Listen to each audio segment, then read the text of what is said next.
I want winners. I want people that want to win.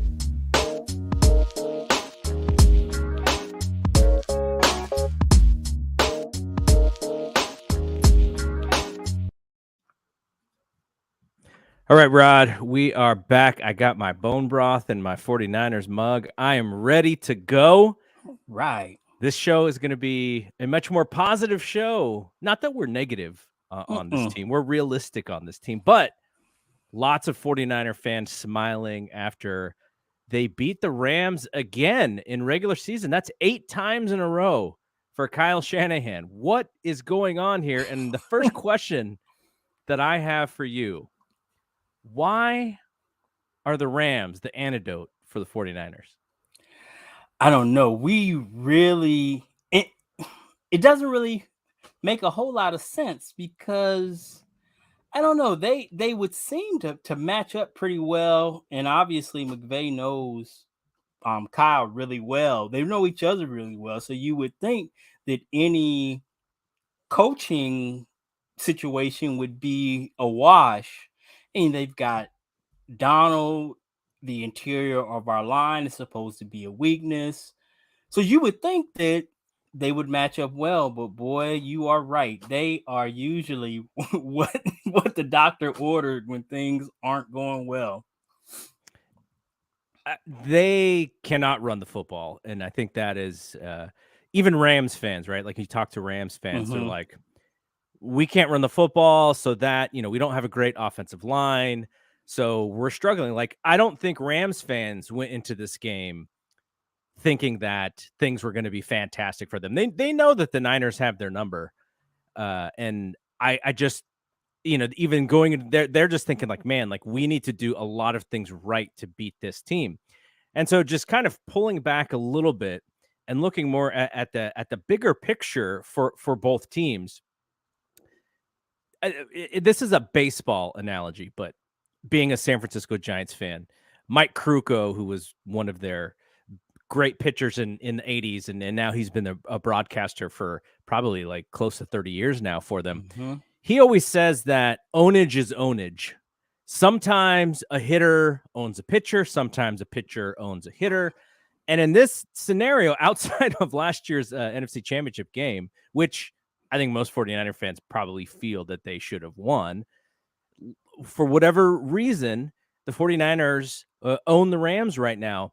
And I guess if I sort of try and figure out what is the number one reason or whatever, and we're kind of generalizing here, but I feel this is nothing that can be proven in data.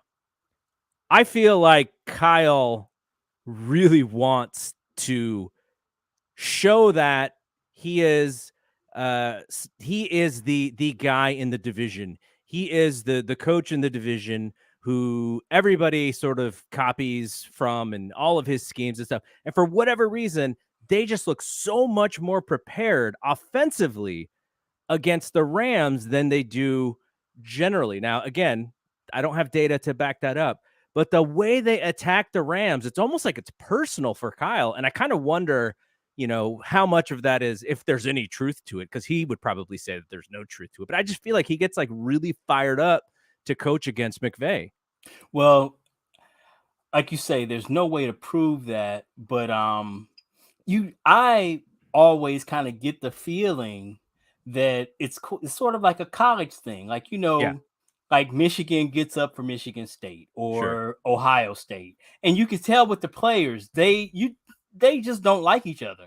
And I don't know what that is, but I've been here long enough. I have enough institutional knowledge to know that it's a real thing. That the Rams and the 49ers just don't like each other. And it plays out that way.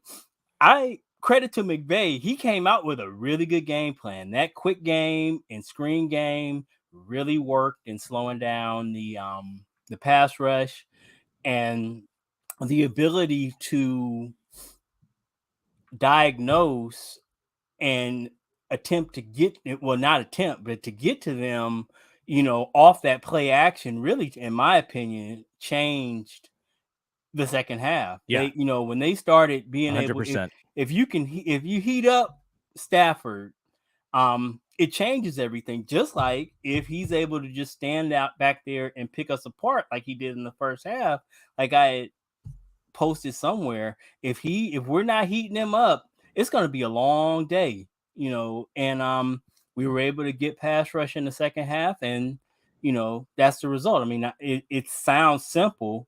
You get pressure and you get them off the field, and I know it's simple. It's not easy, but we were able to do it in the second half. And so Shelvin, who is our good pal in the group and who's been watching us, I think he's watched at least bits and pieces of every episode. Thank you to you, Shelvin. Yes, I tried to get him to come on with us. We'll see. He's a little shy, I think, to come on with us, but maybe someday we'll get him on.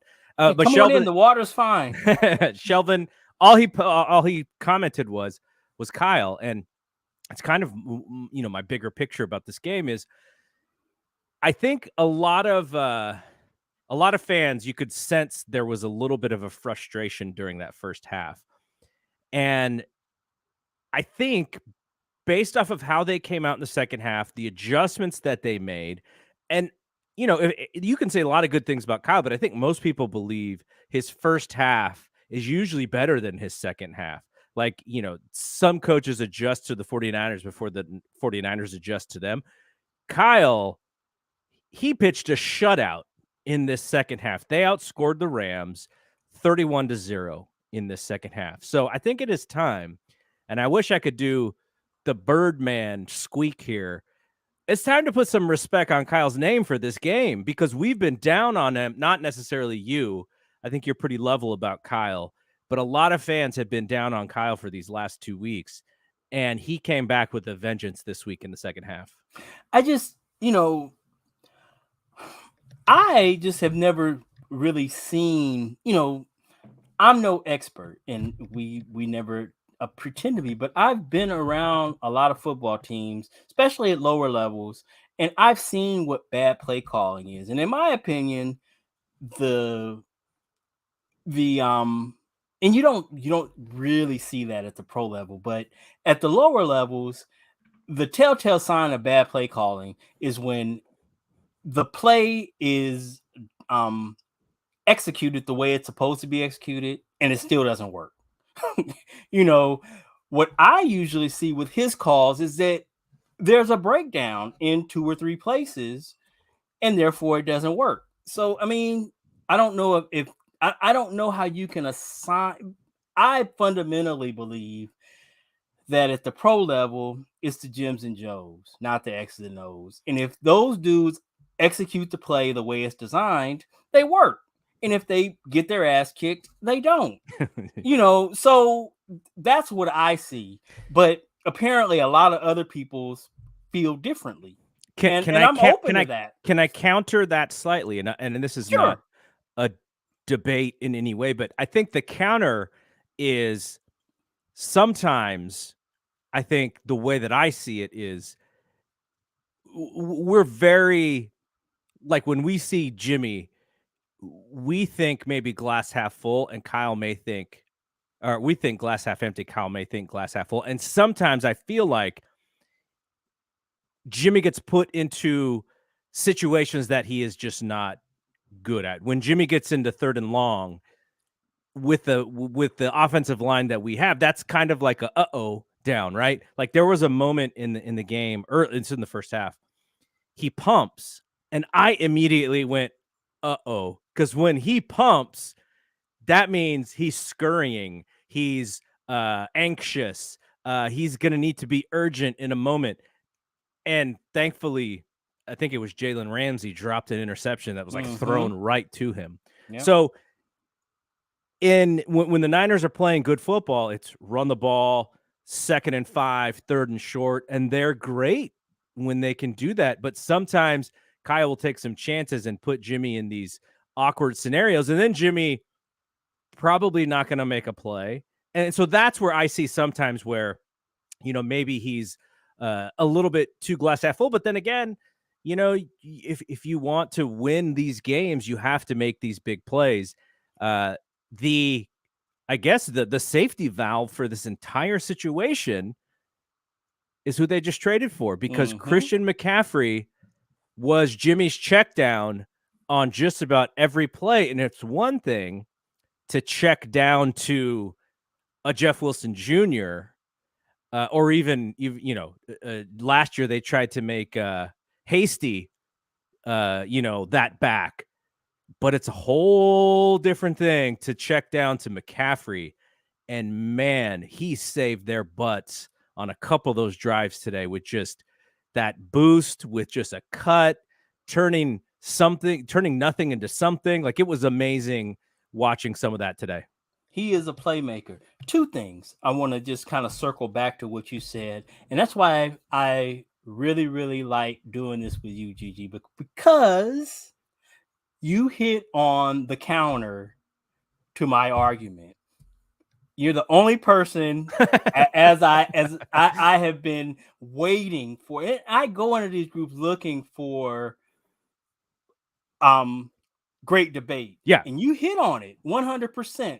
That is the counter. The counter is sometimes maybe Kyle has too much faith in Jimmy and his guys. His ability, right? Like, what is Jimmy? And sometimes Kyle thinks Jimmy is more than he probably can be in that situation.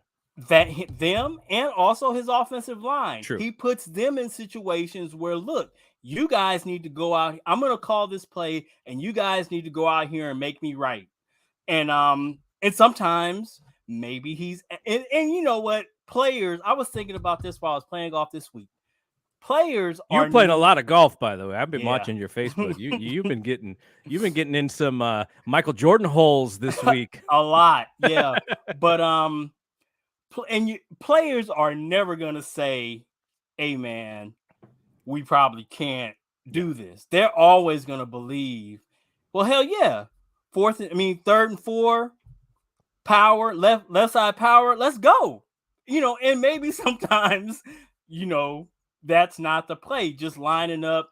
We're just going to line up, blow these dudes 3 yards off the ball, get 9, and go home. Well, those other guys get paid too. And sometimes, it's just not that easy. It's on paper or on the whiteboard. Yeah. That's really simple. But it's, in practice, it's not always that easy. So, yes, you're right. Maybe sometimes in his play calling, he just has too much confidence in his guys, which, again, I have a hard time criticizing a coach for. If you're gonna go down failing because you believe a little bit too much in your guys, I don't know. But again, Jimmy is who he is, and putting him in situations where he's gonna be the one to bail us out probably isn't it's asking a lot of him. Yeah. He played. I want to say it, and I'll probably say it 3 or 4 times today. He played great today. He was really good. I'm not even gonna say that. I'm not gonna say he played great. he played great. No buts here for Jimmy. We're just not today. Not today. Not today. He was really good. He was really good. Not to say that Debo not playing is ever good. Debo is especially against the Rams. Debo is the Ginsu knife of this offense. He is the do everything. Yeah, especially against the Rams. But him not being here, it sort of made Jimmy really trust Brandon Ayuk, and they had a great rhythm going today. Man, those throws and those catches, like Ayuk was catching the ball in stride and cutting like a half of a second after he caught that football. I thought he looked fantastic today. And I'm sorry. Well, he gets loose on the trick play where CMC throws that nice little deep ball to him.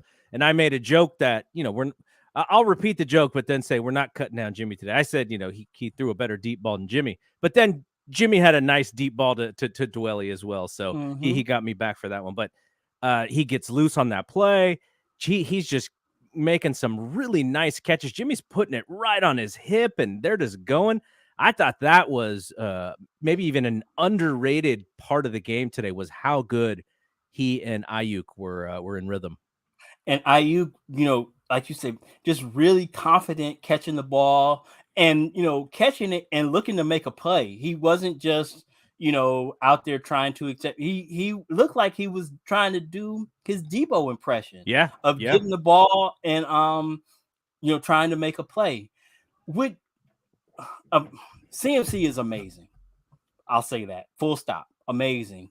But what I found myself daydreaming about as the day went on is what it will be like fully formed with him and Debo out there with two and with Ayuk today, you add him third. And absolutely for the podcast people listening, Shelvin told Rod to watch them squirrels because of all that golf. So that was what the laugh was. Well, about. No, the squirrel took my cookies. Yesterday. Oh yeah, exactly. That's what it was. It took the cookie. But yeah, with we really have a bunch of playmakers out there.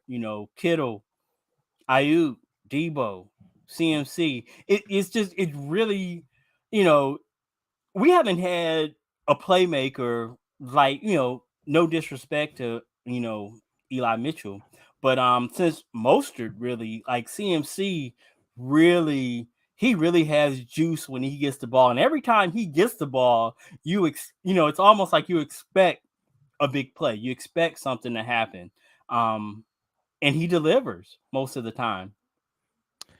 So let's actually lean a little bit towards him because he had 26 overall touches. He had 18 carries. I believe he had 8 catches that he had? 8 catches for 55 yards. No, actually, does it count for a touch for his throw as well? I think so. Absolutely. Absolutely. So 27 touches for this guy. And I imagine a big part of the game plan was him sort of being Debo and the running back at the same time. When Debo does come back, do you think the Niners cut back a little bit on McCaffrey's usage? Because we made this statement when the 49ers beat the Panthers. They couldn't do anything except give him the ball if they wanted to get positive yardage. Yep. And he was taking hits. He's getting hit by linemen. He's getting hit in the backfield and trying to break away and then getting hit by another big dude. And so I don't think he took one hit that was tough. The one where he dropped the ball and we initially thought it was a fumble, but I think he comes out of the game unscathed. I will say because of how valuable he now is to this offense, I was kind of going like, oh, maybe go out of bounds. Like there's 3 guys who want to light you up, and he even got pushed out of bounds 2 or 3 times, and they finally called it at the end of the game, near the end of the game. But yeah, I mean, I imagine when Debo comes back, they do a little bit more, a little bit less of Christian, a little bit more Debo, because my worry, and this is what my worry is ultimately, Jimmy has a safety valve. And if Jimmy doesn't see that first receiver open, he knows Christian's going to be open. And my worry is that they're going to rely on him a little bit too much because of that. And so I hope that they can sort of figure out how to lessen his usage and not drive him into the ground like is what Carolina did. Well, I would hope that I don't have the number in front of it. I believe that when I looked it up, he was averaging somewhere north of 30 touches with the Panthers. And I would hope, like you, that 25 is like the max here. That I think that's a good number.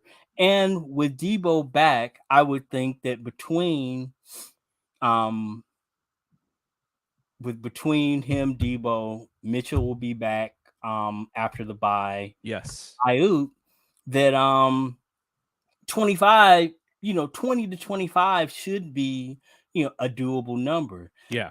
I really liked what we saw today with him and Wilson in the backfield. I was just really as the game went on, just thinking about what this could look like with him and Mitchell back there, with him and Debo back there, with Mitchell, CMC, and Debo all on the field at the same time. You really, really have a lot of playmakers. There was no Jennings today. Yes. No Juice today. No Juice. So I mean, yeah, we really at this point have an embarrassment of riches. And ultimately, that should make Jimmy's job a little bit easier, as we saw. And, part of that is the safety valve that I keep mentioning. But you're right in that no Jennings. They only completed passes. We're talking to wide receivers. I guess if we're counting Ray as a wide receiver, 2 wide receivers made catches today. So that means, Willie Snead was lined up a few times. He didn't have any catches. Dwelly had the one long one for 56 yards. Kittle was 3 for 39. And Wilson 2 for 21. And then Tyler Kroft had a 1 for 6. So without the wideouts, they just went to tight ends and running backs, essentially. They leaned heavy, a lot of 3 tight end sets. And I think that had a lot to do also with just trying the way they were deploying them. Were trying to help out the line, and there would be times when there would only be one tight end that would go out into the routes, and then the other 2 were just kind of in there trying to fortify the blocking. But yeah, I think that Kyle's gonna have a week off to kind of figure out how to get everybody involved, and I think it'll be exciting moving into the second half to see what we're able to do. And if Jimmy Olsen pointed out on several occasions where Jimmy did a real good job of kind of going through his progression and wasn't being one read Jimmy like he has been. But again, there are times when he clearly knows exactly where he's going with the ball and he rips it and makes a good throw. The problem is if that one read is not there, then what, his ability to, he starts to, kind of, we really don't want Jimmy back there with the ball in his hands, patting it and shuffling his feet. I mean, it's fake. No. That it just never ends well. It rarely ends well. So if that's what he needs to do to be more decisive, is to know where he's going with it, then you have to lean into that. But we saw today on the several occasions where he did kind of scan the field, he was able to take advantage of opportunities that might not have presented themselves if he didn't wait and allow them to develop. I'm not saying Aaron Donald was not a force, because he's a force just by lining up. Yep. He didn't have any sacks. He got a couple pressures in there. Leonard Floyd ended up with 2 sacks, and then Greg Gaines had 1. Those sacks sort of came when it wasn't the worst times for those sacks to happen. Jimmy didn't fumble. He just kind of, one of those sacks, I think he got his face mask pulled as well. Did. They didn't Absolutely. call. Absolutely. So the offensive line, from that perspective, giving up 3 sacks isn't great. But my worry was that Aaron Donald was going to be breakdancing on us like Turbo and Ozone in the backfield, and he wasn't. And I thought they did a really good job on him.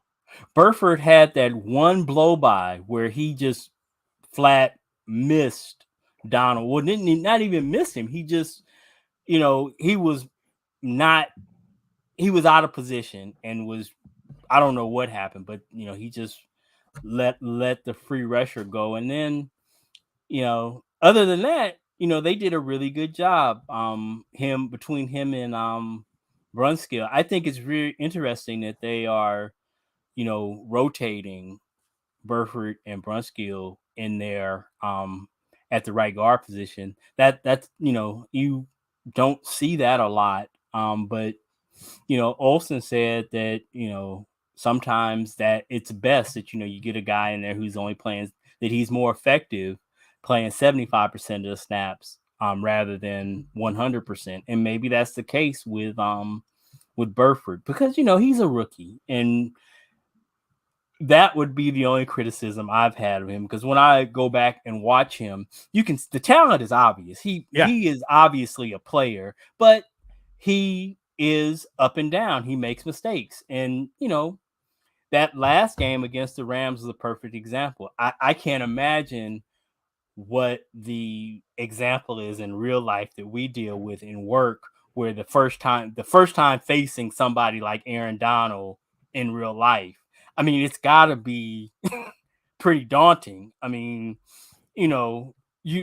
because even on our team, as good as our defense is, we don't really have anybody on the inside that really can give you a look or simulate what that, obviously Nick does that for our tackles. They're not going to play anybody. They're not going to play an end that's much better than Nick. So bring BY out of retirement, right? Maybe? Exactly. But I don't think that there's anybody on our team that gives you a look for somebody like, I don't know how many people in the whole league are going to give you a look for Aaron Donald. But to your point, they held up a lot better this time than they did last time, and that was one of the keys I immediately thought when Alex Mack retired, because he, in combination with the other guards, him and Lakin especially, you did a real good job against Donald in terms of double teaming him and not letting him get off. And that's not Brendel's strength. Brendel is not a real physical player. And he was kind of getting worked the last time, but they got it together this week and did a really good job. So that's my hope just in general, is that as we move forward, the line just gets better and better and better. And by the end of the year, they're at least not a weakness, if not a strength. The Niners ended up with 368 total yards, making the most out of their total yards. Just by the score, you would think maybe they racked it up, but even a little bit more than that. But even more impressively, this defense, 223 total yards. Now, we know the Rams were not going to run the ball. My buddy Brad, who hosts Thompson and Clark with me, we were going to have him on, but he's got two teenage girls, so they're Halloweening it up and stuff, so he wasn't able to come on. But he and I were texting back and forth during the game, and we were just talking about what is the deal with the Rams right now? And he's like, the offensive line is just terrible. They got their center back today, but even Greg Olsen was like, yeah, it's not going to, it's going to be helpful, but all of a sudden it's not going to change who they are. And they even started a new running back today, Rivers, who I believe was a practice squad guy. And when I asked him why, he's just like, they're a mash unit. Like, tons of guys are hurt. No one's stepping up. Nobody is playing well. They cut Cam Akers. Did anybody pick up Cam Akers, by the way? That's crazy. I'm not sure that I thought they were going to try to trade him. Maybe they didn't cut him. Maybe they just inactivated him. Yeah. It's possible that. 56 yards rushing. So the story on Cam Akers is that they are looking to trade him.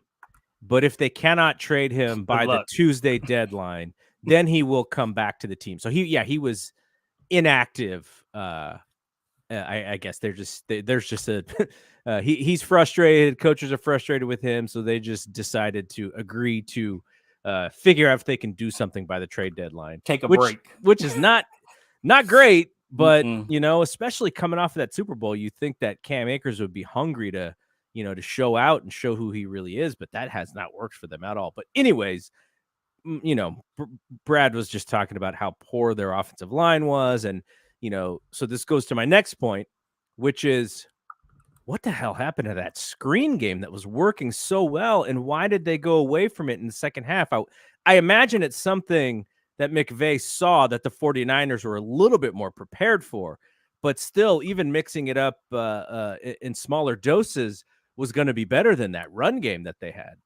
Or and again, I, especially from watching on TV, and honestly, it's really not my strength to be able, even when I go back to watch, I'm really just looking at individual players. I don't know enough about scheme to be able to see, well, Ryans did this to make that, inaccessible. That's not a strength of mine.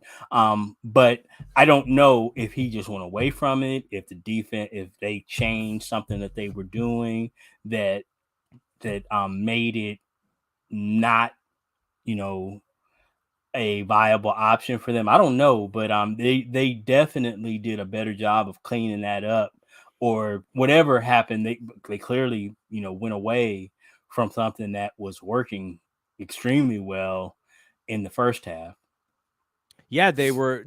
It almost was like they took a little bit of that Kansas City Chiefs playbook and were like, we're going to use the pass to set up the run. But even in doing that, they couldn't run the football. So it was just like, we just have the only way that we're going to be able to gain any sort of yardage is in the passing game. And then in the second half, the Niners changed up their pass rush. You saw Fred Warner doing lots of different stuff to get free. He had the big sack. He and Bosa were right there, and then Bosa got another one late in the game.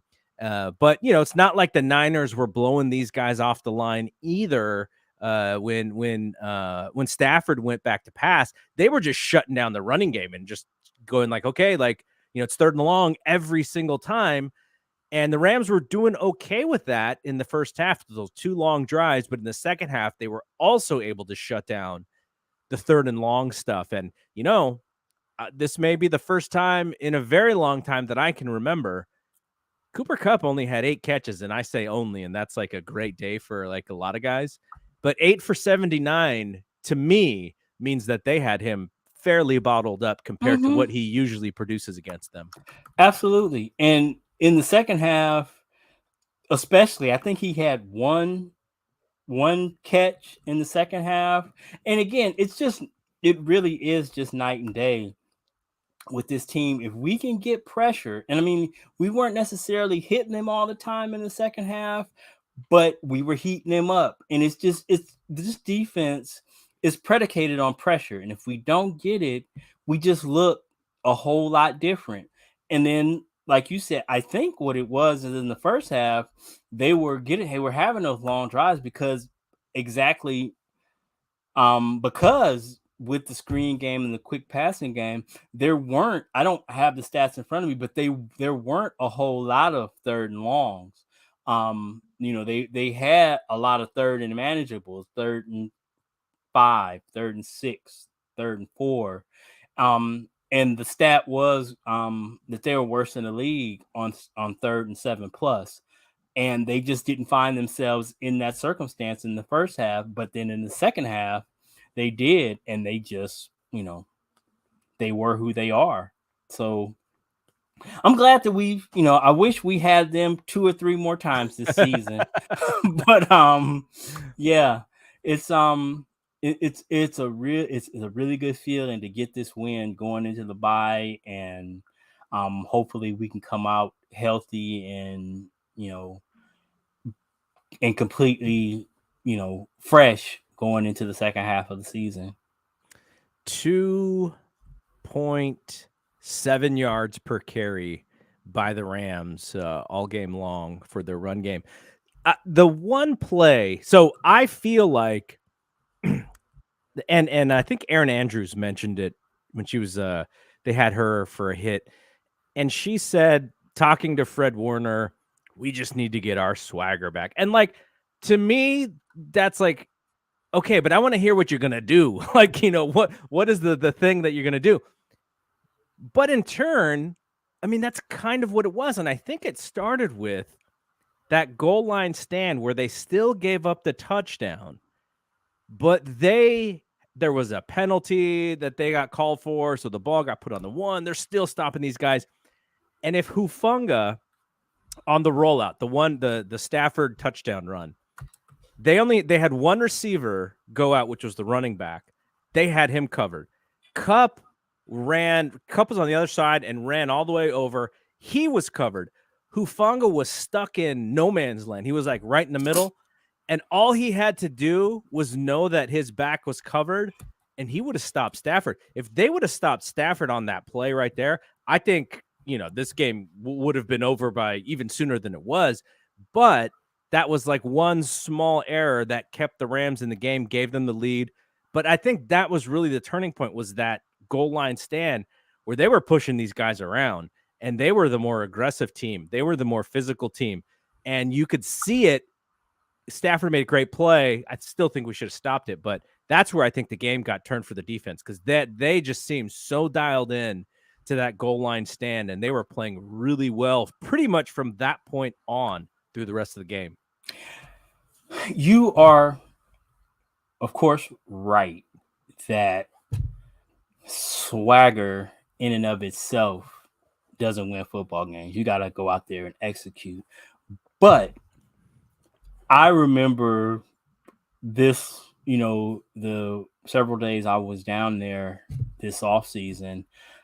That was something that was really noticeable to me, was they just really had a swagger about them. They were, Mooney, Ward really had the DBs chirping, and Warner. I didn't know he was the heel, but he's out there and he's hitting dudes and he's talking trash.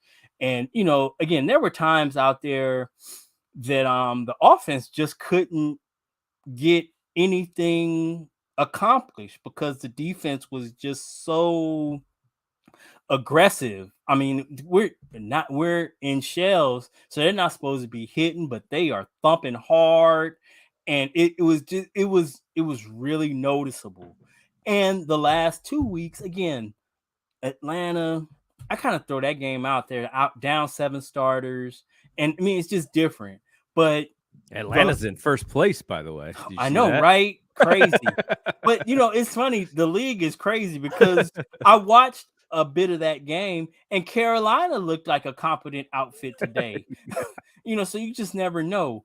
But today they were kind of flying around and hitting and talking trash. And I think that's where we are best, is when we are playing with that kind of swagger. You kind of hope we can figure out the discipline part. And while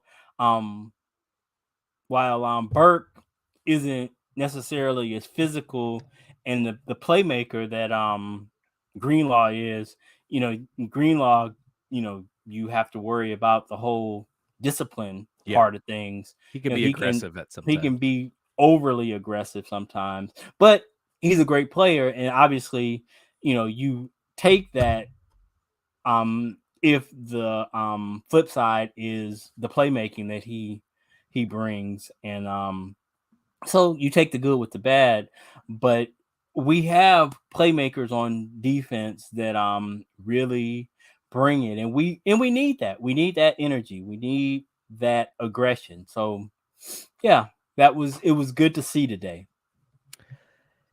Like you said, the NFL is kind of bizarro world at this point, and the Seahawks spanked the New York Giants today. The 6-1 New York Giants. Geno Smith, they won that game fairly easily from the box score. They are 5-3. Niners have one more game against them. They have won the season series with the Rams. So they are 4-4. Rams are 3-4. And we haven't played the Cardinals yet. Cardinals are 3-5. We got 2 left with them. They're struggling. I can't predict what the Niners are going to do, because like you said, that this league has been kind of funky. But I feel more comfortable having to chase the Seahawks, knowing that we handled them pretty well during the first matchup. And if we got to chase the Seahawks, I'm okay with that. to win this division, because I would rather do that than try and figure out these 3 wild card spots with all of these teams just in the middle. Like, let's just go out and see if we can win this division and let everyone else worry about the wild card. We're halfway. The Niners are almost halfway to 17 game season. We're at 8 games. So we kind of have to start thinking playoffs now, right? Because of the muddledness of with the wild card. There's going to be like 6 or 7 teams fighting for 3 spots, and I would just rather see them chase down the Seahawks, and maybe the pumpkin, the thing turns back into a pumpkin for them. But that's kind of what's on my mind at this point. After the Niners looked really good today. 2 things on what you just said. I don't really believe in jinxes. I talk about it being a jinx, especially for the Warriors, but I really don't believe in them. So I'm gonna go ahead and say it. When I look at the remaining schedule, I don't, obviously, am I predicting that we're gonna go undefeated? Probably not, but I don't see much that I'm really concerned with. I think week by week, we should be able to handle all these teams. I have watched the Seahawks, and I must say, I have been impressed with what I've seen, because I thought they were going to be one. They were going to be one of the top 3 drafting teams come April. So for them to be 5-3, 5-3, and leading our division at this point is quite a bit of a shock. And Geno Smith has been a revelation. I still don't think they're very good. I think it's kind of like smoke and mirrors, and I think we match up really good against them, so I'm not really worried. But then you look at the rest of our schedule, man. Chargers, Cardinals twice, the Saints, the Dolphins, the Bucks, who seem to be on the brink of falling apart, the Commanders, the Raiders. Not a lot of the Raiders got shut out today by New Orleans. They just aren't very good. So again, I think the bye comes at a very good time. If we can just, particularly on the defensive line, if we can get Armstead and Kinlaw back and just get healthy, obviously Greenlaw, if we can just get these guys back and, can just continue to gel on offense, I think we are in a really good position to first, like you said, win our division, which is, that needs to be the focus, because you don't really want to, like you said, be trying to deal with that wild card scenario. Although, honestly, I just don't think the NFC is weak, and I just don't think that there are 8 teams out there that are better than us. The problem with that, though, is some of these teams are going to beat up on these bad teams and all of a sudden have like a really good record. Like, there's some funky records going on in the NFC East. Every team is at 500 in the NFC East. In the North, Minnesota's 6-1, and their net points are plus 29. So they're not winning these games going away. They're winning close games. The Falcons, they're 4-4. The Bucks are 3-5. The Saints are 3-5. So I just worry about tiebreakers and letting the computers decide who the better team is or who qualifies. Let's just go out and win the NFC West. Let everything else take care of itself, and then we don't have to worry about that. But one thing I was going to say is the next time we play Seattle is a Thursday night game, December the 15th. Seattle plays Carolina on that Sunday. The Niners play the Buccaneers on that Sunday. So it's going to be a short week for both teams going into that game, which, if both teams are playing well, that could be a really big deal as far as the division is concerned. Do you have the schedule up? I do. Is Seattle at home or on the road that Sunday? Seattle is. I know we're at home. Yes, Seattle is at home as well. Okay. So they're going to have two home games in a row. So that I guess that's advantage Seattle. It'll be interesting. That is kind of a scheduling disadvantage for the Niners, but and then we really don't know how this whole New Mexico City thing is gonna affect them. It's kind of unfortunate that I would have thought we would have maybe had a bye after that, as opposed to as opposed to 2 weeks before that. But that's an interesting scheduling quirk. So yeah, it's gonna be interesting. If we can just handle our business, and it would be great if we could just go undefeated in the division and just go ahead and close it out and win the division going away, and then we don't have to worry about, like you say, the computers and tiebreakers and all the rest of it. Yeah, the NFL tiebreaker system is gnarly, man. Yeah. There's so many things involved in that. Mm-hmm. All right, I think this one is pretty easy. At least it's easy for me. Maybe you have a different thought, but not at all. I think it's got to go to CMC, right? Like, absolutely, what a fantastic game by that dude. Absolutely. There was a moment there early in the game where, because he's the player of the game. But then, like I say, I always do. I'm looking for offense and defense, and then it kind of filters up into the player of the game. And for a minute there, it looked like Samson Ebukam was even ahead of Nick in terms of he made like 2 or 3 plays like really early in the game that got us off to a kind of a good start defensively, and then Nick kind of came on late. So those were kind of my 2 candidates for defense, but then offensively, kind of an honorable mention to Brandon Ayuk, but it was clearly CMC. I mean, we could say something good about Jimmy. Shelvin wants to give another shout out to Kyle. Kyle can't actually win player of the game, but he did coach his rear end off today. And that's what you said he needed to do. Yeah, he did. And so on the defense, is there anybody who, if we wanted to give out a defensive player of the game, who you think would fit that bill for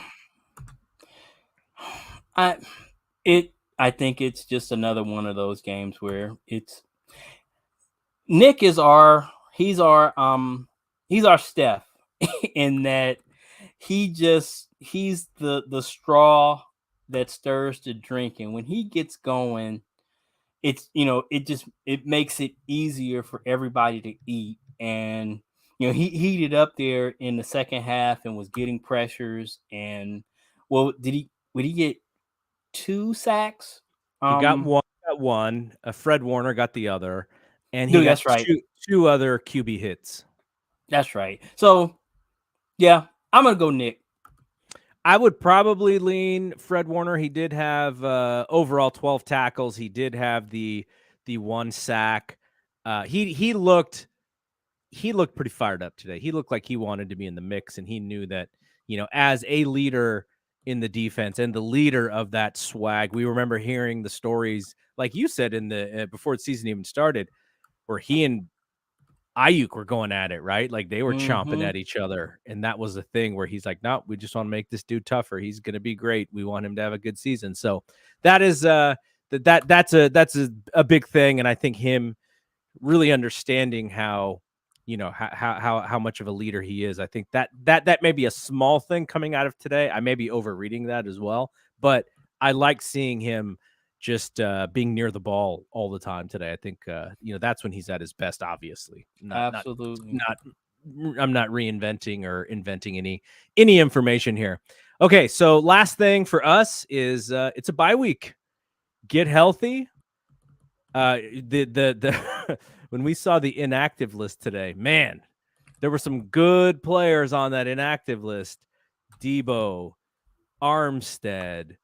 Verrett is still inactive, even though they took him off the pup. So he's going to be on this roster and that's good for the depth in the secondary. We'll see how healthy he is, because it seems like maybe there was a possibility that they were going to have to shut him down, but they didn't. But yeah, like, let's get everybody healthy. Elijah Mitchell, it sounds like he may be available in the next 1 or 2 games. Like, nobody is completely healthy in the NFL after week 1. Like, that's just the game. But man, it would be fun to see how they utilize all of the weapons when you bring back a Debo, when Elijah Mitchell is healthy, when Jeff Wilson truly is the short yardage back. Like, just having all of those things. This is how Kyle drew it up, except I don't think he knew he was going to have Christian McCaffrey, right? But everything that he drew up for the plays this year and for what they wanted to do was built on this idea that they were going to have some weapons. So I'm interested to see how it works, and I think Jimmy should be better if what we saw today is more the kind of Jimmy that we're going to see. I think it's good. But yeah, I can't wait to see what this team looks like when they are healthier than they have been. I understand that, we kind of talk because we're fans, and, I understand that if a guy is healthy, if he's clear, you play him. But there's a part of me just wished if you could just stash Barrett and have him ready to just sprint for like the last 3 or 4 games of the season and just give us all you've got, for a playoff run. That would be awesome, because I'd hate to see him come back in like week 14 and give us 2 good games and then be done. Yeah. But if he's cleared, I guess, and he's ready to go, and he says he's ready to go, you got to play him. But we've seen there's the dichotomy. 19 games in 5 years is what it is. But during those 13 games, in 19, he was really good. He's a top of the league type corner.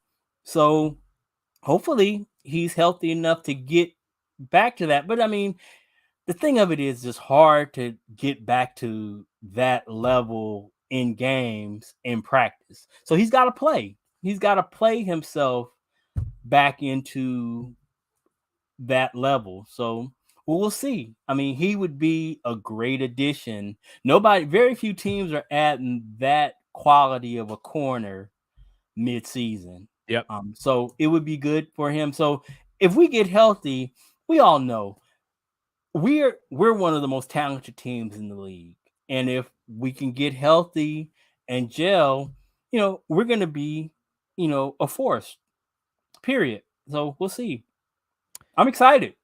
Yeah, no, I am too. Yeah, this is not like the NBA where you can kind of, put a guy on the end of the bench and wait for him to play in the playoffs or whatever. Like Andre Iguodala for the Warriors. Like, exactly. He's just, that's what he's here for. He's here for June. Yeah, he's just getting back in shape. He didn't know if he's going to come back. He's mentoring these young guys, and that's where his value is. And then, when we do get to the playoffs, then you have somebody on the court who is going to make the right decisions. And then, like I say, he can sprint. He can give us, that Andre can give us 8 to 10 hard minutes and, be an effective player. Yeah. In those minutes, making good decisions, getting stops and all that. But like you say, football is a little different.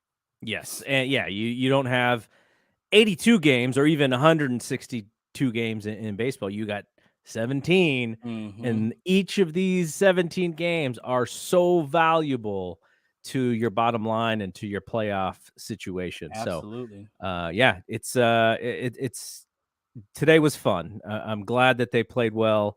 I was a little worried at how the Rams were picking up stuff in the first half, but again, when you saw that defensive stand, that goal line stand, and I was like, okay, these guys are pumped. They're just waiting to make a play. And in the second half, they really played. That's probably the best football that they played all season was that second half so far. So, and then again, it's not a criticism, I'm gonna preface it by saying that, but that's just the way of things with this team.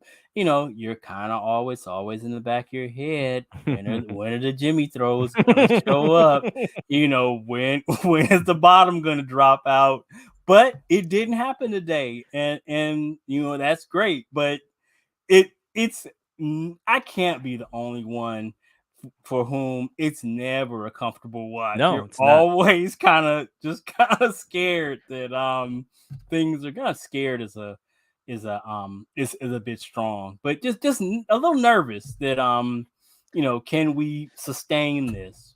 There is an impending doom on certain situations where I'm almost like, I've seen this before. I can tell the future, and please don't do what I'm thinking is going to happen. And so we'll end with this, because my buddy Brad, we're actually not recording Thompson to Clark tomorrow because of Halloween. We're going to record it on Tuesday, so we'll be back Tuesday with a look at the first 3 games of the World Series, and because not really too much going on in Giants world right now, but he says, and he has this in a text. He says, you talk about Jimmy and you talk about being frustrated with him.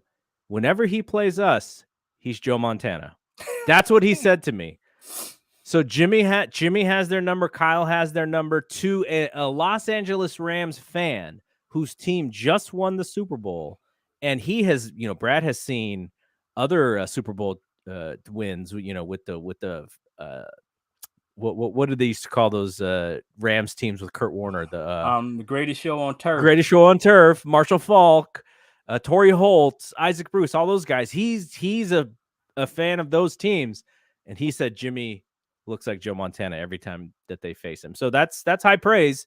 Yeah. For Jimmy, and to us, we don't see that version because we see multiple versions. But to the Rams fan, he sees Jimmy always playing his best against the Rams. No Jimmy slander today. I was going to say something, but no Jimmy slander today.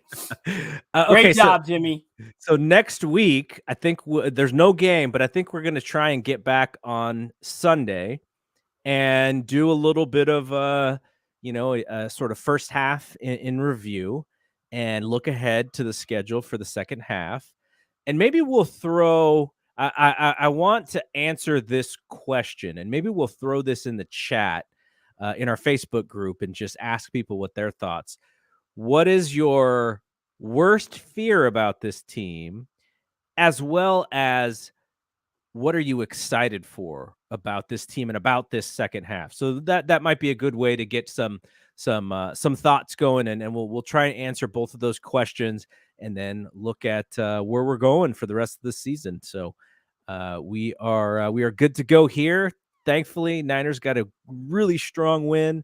That was a fun game to watch, and I don't think there are any 49ers fans today who are unhappy about the outcome. So that's a good thing. Even going into the bye after 8, 4-4. 4-4. Better than last year. Better than last year, and sitting in a good position. I'm after all that we've gone through with morning trade and the mistakes and all of that, for us to be even after 8, I mean it's not the best we could have hoped for, but it's a good. I think we're in a good spot. Yeah, absolutely. All right, so we are done here. We will be back next week for a non-post game recap, but we will still be back, and hopefully people will tune in and check us out. But for Rod, I am Double G. We will see you when we see you. Peace out. Peace.